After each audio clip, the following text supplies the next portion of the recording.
Concrete beam. Video 3. Loads.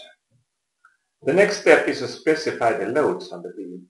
In this program, all loads are to be defined, so there is no automatic calculation of the beam self-weight. Also, this has to be specified as uniform load.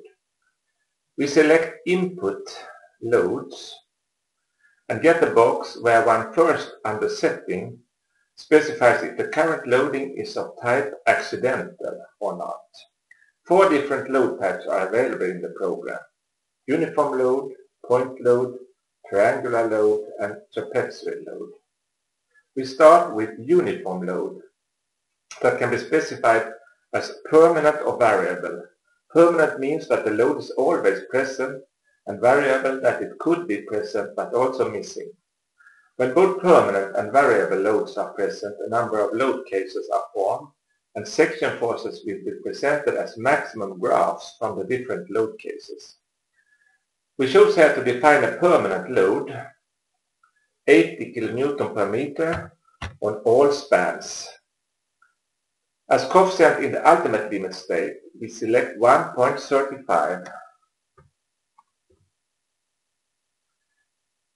For a serviceability limit state, we select the coefficient 1.0 for both total and long-term load. This means that the total proportion of this load in the serviceability limit state is 80 kN per meter, and 100% of this is considered to be long-term load.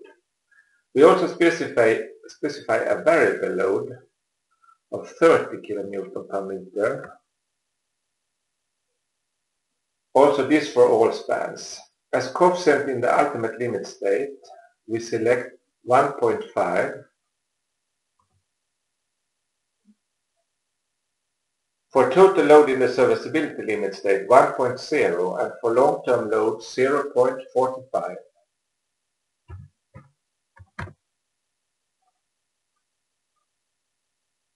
This means that the overall percentage of this load in the serviceability limit state is 30 kN per meter, and the long-term rate is 45%. The next load type is point load, and we want to specify a permanent point load of 50 kN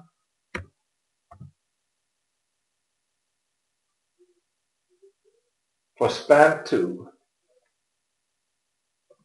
located 2.5 meters from the left support. The coefficient is 1.35 for ULS, 1.0 for SLS total, and 0.65 for long-term load.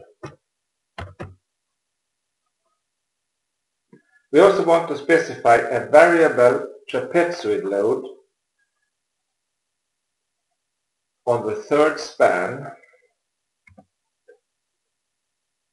with starting intensity 5 kN per meter and end intensity 50 kN per meter.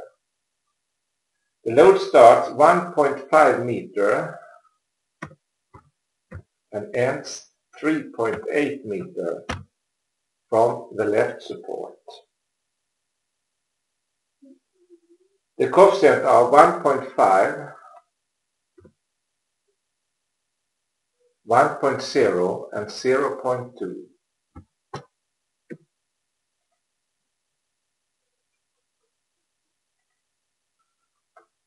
And now we can also see the loads presented graphically. Finally, we also want to specify additional creep and shrinkage data for calculation in the serviceability limit state. We chose input and serviceability state parameters. We select a creep factor of 2.0 and a shrinkage value of 0.25 per mille. The calculation of crack tips and deflections in the serviceability limit state is done with regard to how the stiffness changes when the concrete cracks up, and this means, of course, an iterative calculation. The terms of this, the value of the convergence criterion and the number of allowed iterations can be affected in this box.